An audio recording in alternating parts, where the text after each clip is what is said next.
Hello and welcome to the Washington Times Politically Unstable. I'm Kelly Sadler, the commentary editor at the Washington Times. And today I'm joined by Rod Blagojevich, the former governor of Illinois, Democratic governor of Illinois, may I add.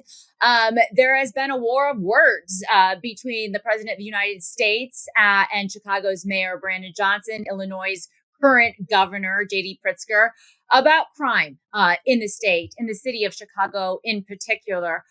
With the president tweeting over the weekend a picture of Apocalypse Now, basically saying war, the Department of War is coming for Chicago. Of course, it was a joke. A lot on the left took it to mean that the National Guard is coming into Chicago at any moment. Of course, the president has not committed to moving in the National Guard in Chicago without a call from the governor or a call from the mayor. However, ICE is initiating raids in the city of Chicago, targeting illegal criminals for deportation. So, Rod, I just want to get your thoughts on, a lot has been coming from JB Pritzker. He's taking a walk on the beach, saying Chicago's safe in the morning. Brandon Johnson also saying that crime is not a problem in the city of Chicago, and they're working on it and they're making their own strides. What say you to the state of Chicago, the state of Illinois, the crime problem, and what the current leadership there should be doing? Well, for Governor Pritzker and for Mayor Johnson to say crime's not a problem in Chicago is the same lies that they told about President Biden being cognitively fit to be president. It was just, obvious that he wasn't. They were lying to us about something we knew wasn't true. Eventually, they even admitted the lie by forcing him out of the presidential race. And this is the same sort of thing. Crime is a very serious problem in Chicago. Tell that to the families who lost 285 people to murders this year in Chicago alone. In fact, this past weekend, 7 people were murdered and 12 others were shot. The weekend before that, the numbers were even higher. We are averaging more than a murder a day in Chicago. And my numbers as of this past last week, at the end of last week, we've had 147,899 reported crimes in Chicago. And that's averaging almost 600 crimes a day. So for the mayor and for Governor Pritzker to say that crime is not a problem and that violent crime is not a problem is a flat out lie. And they're lying about something that's critical. It's literally life and death. They're lying about something that they have a responsibility to do, and that is to keep people safe. The first duty of government is public safety. The mayor and the governor have a responsibility to do everything possible that's legal and lawful and moral and ethical to save lives, and for them to turn down President Trump's offer of help. And by the way, we know it works what President Trump is doing with the National Guard and with federal enforcement officers, because we see what's happening in Washington, D.C. For Governor Pritzker and for Brandon Johnson to turn down that offer of help isn't just the wrong thing to do. It's an immoral thing to do because they could literally save lives. And here's something that I think is important for your listeners to know. 80% of the murder victims of Chicago are Black. Mm-hmm. 95% of the murder victims of Chicago are Black and Latino. So the very people the Democratic Party claims they're for are the very ones who are dying. And they're the ones who Governor Pritzker and Mayor Johnson refuse to help. And worse than that, they're not even not wanting the help from President Trump. They're threatening. Governor Pritzker has said he's going to go to court. They're threatening to block President Trump's offer to come in and save lives. For the Democratic Party today, it's all rhetoric, it's all talk, it's all politics over public safety. And Black lives matter to them only when it comes to votes. Rod, how did we get to this state of play today in the city of Chicago? Chicago has always been a little unsafe in certain neighborhoods. But it seems now, even in the wealthiest suburbs, there is ongoing crime. So how did we get to the state of play right now? How did things get so bad? Was it Democratic policies? Was it not making arrests? Was it cash bail? Can you name any one thing, or was it just a bunch of different contributing factors? I don't think it's any one thing. I think it's several factors. And I would say to begin with, while violent crime and murders are disproportionately in the lower income, poor neighborhoods where Black people live and they're suffering and they're living in fear, crime across the city is very real. Carjackings, for example, are up almost 50% in this city. And My wife the other day was just telling me she was pumping gas and she was fearful that a SUV pulled up with some young people in it. And she was afraid that they might be interested in carjacking her. It didn't happen. But that's the sort of real fear that people are experiencing, particularly women in Chicago, in every part of our city. But how did we get here? Well, largely, it's because of the Democratic leaders who decided to pursue policies that are stupid. No cash bail is a stupid policy. It's not based on common sense or real life. It's based on applying a one-size-fits-all approach to crime, which is the worst thing you can do. Whether you're going to be too soft on crime, which is what no cash bail is, or whether you're going to be too tough on crime, which is what the Democrats were in 1994 with the 1994 crime bill that Joe Biden sponsored and the Democrat President Bill Clinton pushed. That was a bill that condemned a whole generation of young black men, first-time nonviolent offenders, to these long, long sentences that gave them no chance at a second chance. And basically, he's created what the author Michelle Alexander called the new Jim Crow in America, which allows young black men to be discriminated against because they become convicted felons. Now, I'm not saying you don't incarcerate people. Of course you do.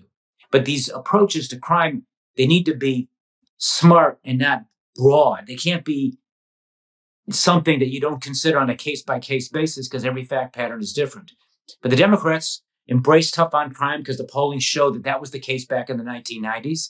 Now they've embraced soft on crime because their polling, which is remarkable to me, I can't believe it shows that, but their polling suggests something other than that.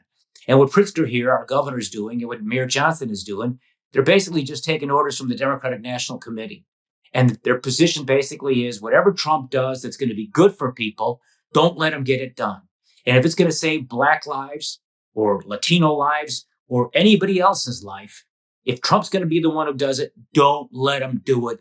We don't want him to look good, and we don't want to make us look bad. Because a lot of this has to do with the fact that they're fearful, the Democratic leaders are fearful, that what Trump's going to do in Chicago is what he did in Washington, and that he's going to significantly reduce crime and save lives, and they'll be shown up for their failed leadership. It's a very cynical, immoral politics that they're playing, and it's disgraceful. Well, Rod, I've seen local news networks in Chicago go out on the streets of the South Side and interview residents, and all of them say that crime is a problem and that it needs to be acknowledged and that they don't feel safe in their own streets. So wouldn't it be wise? These are Pritzker's constituents. These are Johnson's constituents. Johnson, who is polling in the single digits, by the way, because he is so unpopular in the city of Chicago. Wouldn't it be wise for them to maybe call the president of the United States and say, hey, we don't want the National Guard. You legally can't really bring them in here anyway without our permission. We're unlike D.C., that is managed by the federal government. But we want to work with you on other areas that we can help, round out our police force and bulk up its numbers, that we can, the broken windows sense of policing that worked in New York City during Giuliani's term. I mean, wouldn't they be wise to actually make that call to show their constituents that they are acknowledging the problem and trying to solve it?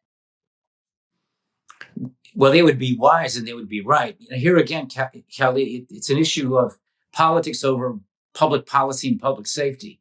They have a responsibility. The mayor and the governor, I was the governor, had a responsibility to keep the people safe.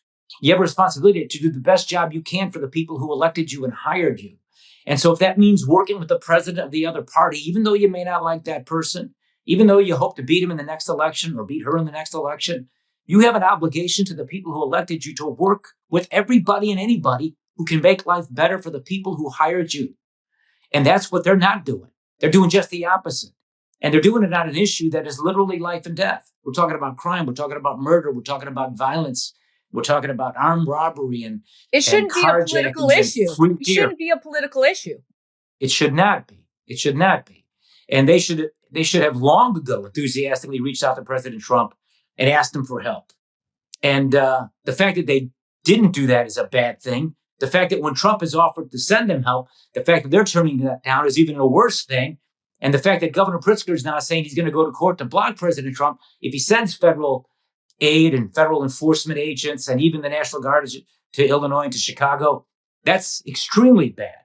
In other words, Chicago is a sanctuary city by the mayor, by Governor Pritzker, by the predecessor of Mayor Johnson, Rahm Emanuel. They made Chicago a sanctuary city, which basically put up a sign to immigrants outside of our country: come into America, forget about what the laws are. You come into our city, we'll keep you safe, and we'll protect you from the police, and we'll protect you from ICE. That's essentially what they did.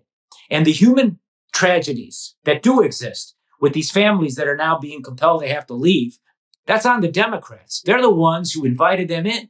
They're the ones who misled them. And they're the ones who not only invited that in, but worse, they invited in criminals, thousands of criminals who came into this country illegally and got cover from all those other people who came to America. These criminals are not, misdemeanor criminals. These are violent criminals. Who are they? They're gangbangers, they're drug dealers, they're human traffickers, and they're cold-blooded killers. And they're in our city, and they're selling fentanyl to our children and to others. And they're working with the street gangs in Chicago. And all of this needs to be addressed and needs to be solved. And instead of doing that, Governor Pritzker and Mayor Johnson are playing politics and letting all the terrible things that are happening in those terrible neighborhoods and all over the city happen, because we are a city that is plagued with crime. Well, we will be monitoring this situation, kind of the back and forth between the administration and the leadership in Springfield as well as Chicago. We know ICE immigration raids are underway in the city of Chicago, largely because they are, as you said, a sanctuary city for illegal criminals, where the illegal criminals' rights, you hate to say it, but it feels like the politicians there value those more than the citizen victims. But Rod Blagojevich, thank you so much for joining us today. We appreciate your time, and we'll keep in touch as the situation progresses. Thank you.